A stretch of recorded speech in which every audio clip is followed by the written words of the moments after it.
નમસ્કાર, good morning. એક નજર આજની ગુજરાત સમાચારની મુખ્ય હેડલાઇન્સ પર. ભારતે ઘણો ટેરિફ વસૂલ્યો છે, હવે અમારો વારો છે. અમેરિકાના રાષ્ટ્રપ્રમુખ ડોનાલ્ડ ટ્રમ્પ તરફથી એક મોટી માહિતી સામે આવી છે.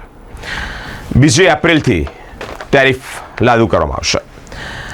રાજ્યમાં શાળાઓ અને વિદ્યાર્થીઓ રામ ભરોસે કેવી રીતે ભણશે ગુજરાત? 327 સરકારી શાળામાં એક જ ઓરડો છે. ચીન સંરક્ષણ પાછળ $250 અબજ ખર્ચ કરવામાં આવશે. ન્યૂઝીલેન્ડની ટીમ 16 વર્ષ બાદ ચેમ્પિયન્સ ટ્રોફીની ફાઇનલમાં છે. સાઉથ આફ્રિકા ફરી ચોક્કસ સાબિત થયું છે.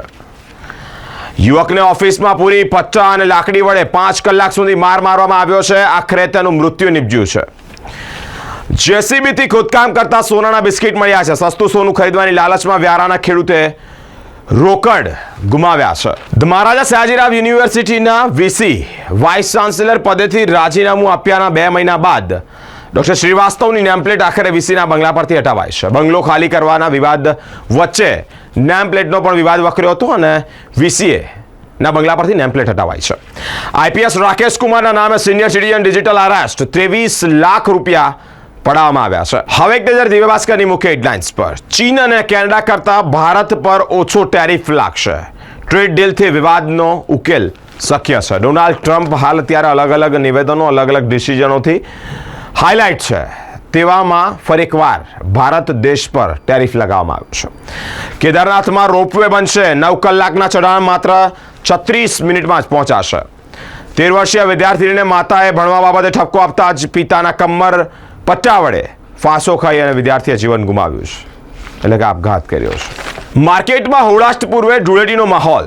પોઝિટિવ ટ્રેન્ડ સાથે રોકાણકારોની 8 લાખ કરોડની રિકવરી. ફેશન બ્રાઇડલ જ્વેલરી, ફ્લેટ્સના ઇન્ટિરિયર સહિતના મોડલ્સ એક્ઝિબિશનમાં ડિસ્પ્લે થયા છે. ઓરિગામી એટલે કે કાગળનો ફોલ્ડ કરવાની કળા માનસિક સ્વાસ્થ્ય તણાવ મુક્ત રહેતા ઉપયોગી બનશે. ભાજપાની પોતાની 4 મુસ્લિમ બિરાદરને રમજાનની ભેટ પાલિકામાં હોદ્દાથી નવાજવામાં આવ્યા છે. દિલ્હી પોલીસના આઈપીએસના નામે આજવારોના વૃદ્ધને ડિજિટલ અરેસ્ટ કરી ₹23 લાખ પડાવવામાં આવ્યા છે. અલગ અલગ જગ્યા પર સાયબર ફ્રોડના કિસ્સાઓ વધી રહ્યા છે. દિન પ્રતિદિન વૃદ્ધાઓ અને ક્યાંક ને ક્યાંક યુવતીઓ પણ આમાં શિકાર બને છે. મહિલાઓ પણ શિકાર બને છે. ચેતજો. યુવકે યુવતીને છરીના ઘા ઝીકી હત્યા કરી, ફાંસો ખાઈ અને આત્મહત્યા કરી લીધી છે.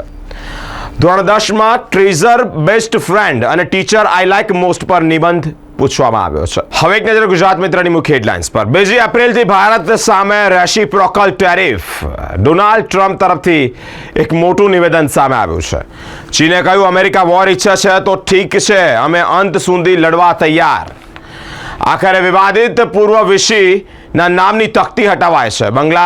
બંગલો વિવાદમાં હતો અને ત્યારબાદ તકતી પણ વિવાદમાં, પરંતુ તકતી હટાવી દેવામાં આવી છે. ગુરુવારના મધુનગર બ્રિજ પર વાહનની ટક્કરે યુવકનું મૃત્યુ નિપજ્યું છે. ચરોતરની 8ય પાલિકામાં ભાજપનો દબદબો જોવા મળ્યો છે.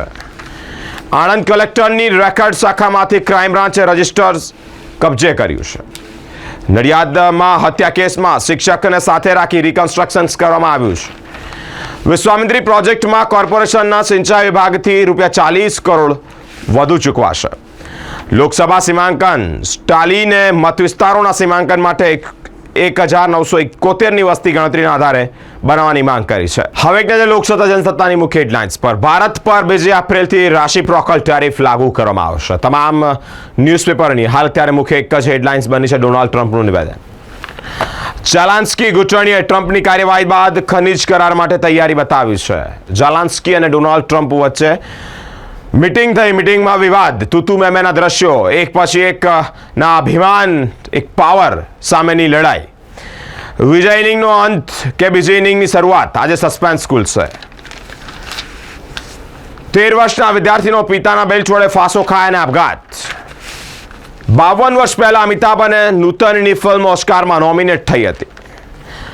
છોટાઉદેપુર નગરપાલિકામાં 27 વર્ષ બાદ આખરે ભાજપનો ભગવો લહેરાયો છે. ગુજરાત સેમિકન્ડક્ટરની વૈશ્વિક માંગમાં મહત્વપૂર્ણ ભૂમિકા માટે સજ્જ. મુખ્યમંત્રી તરફથી એક મોટું નિવેદન સામે આવ્યું છે. આર્થિક લેવડદેવડમાં મિત્રની કરપીણ હત્યા કરવામાં આવી છે. 39 કરોડના ખર્ચે બુકીકાસ્ટની રીરૂટની કામગીરી કરવામાં આવી છે. કમલેશ દેત્રોજા ઝડપાયો, 2 દિવસના રિમાન્ડ પર. હવે એક નજર સંદેશની મુખ્ય હેડલાઇન્સ પર. ભારત ચીન પર 2 એપ્રિલથી ટેરિફ લાગુ. Donald Trump. રાજીવ ગાંધી બે વાર નપાસ થયા છતાં પીએમ બનાવાયા. અય્યર તરફથી મોટું નિવેદન સામે આવ્યું છે. આજે હોળાષ્ટ બેસવાની સાથે શહેર ભાજપાના નવા પ્રમુખ જાહેર કરવામાં આવશે.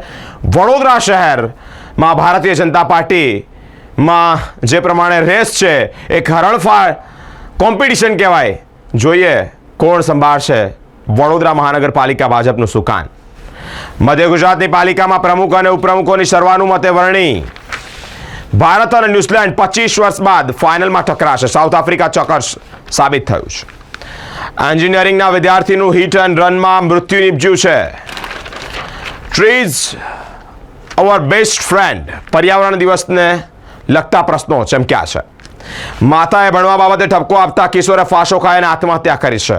ધોરણ 7માં અભ્યાસ કરતા કિશોર જીવન ટૂંકાવ્યું છે. મનરેગામાં 100 કરોડના ભ્રષ્ટાચારની તપાસ વિજિલન્સને સોંપવાની માંગ પર ઠંડુ પાણી રેડાયું છે. હવે એક નજર ગુજરાતની અસ્મિતા ન્યૂઝપેપરની મુખ્ય હેડલાઇન્સ પર. સપા ધારાસભ્ય Abu Azmi budget સત્રમાંથી suspend.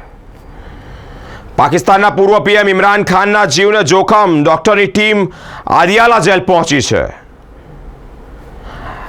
એસઆઈટીએ report કર્યા બાદ કેન્દ્રીય ગૃહ વિભાગે સિક્યુરિટી હટાવી દીધી છે. રાજ્યમાં 24 કલાક પછી 2 થી 3 ડિગ્રી ઘટવાની આગાહી છે. માછીમારોને દરિયો ન ખેડવા સૂચના અપાઈ છે. મોડાસાના દેવરાજ ધામ પાસે જંગલમાં યુવાને ગળે ફાંસો ખાઈ લીધેલી હાલતમાં મૃતદેહ મળી આવ્યો છે. ભદ્રાવળ પ્રાથમિક શાળા ખાતે સુશીલાબા જલધારા અને બટુકદાદા જલધારાનું લોકાર્પણ કરવામાં આવ્યું છે. સુઈગામ વાવ બાબર તાલુકાના ખેડૂતો માટે 15 એપ્રિલ સુધી કેનાલમાં પાણી ચાલુ રાખવા માંગ કરવામાં આવી છે. ભચાઉના માઈ ગામમાં વિન્ડ એન્ડ સોલર ફાર્મ માટે સરકારી જમીન માંગતા ગ્રામજનોમાં રોષ પણ જોવા મળ્યો છે. આ હતી અત્યાર સુધીની મુખ્ય હેડલાઇન્સ.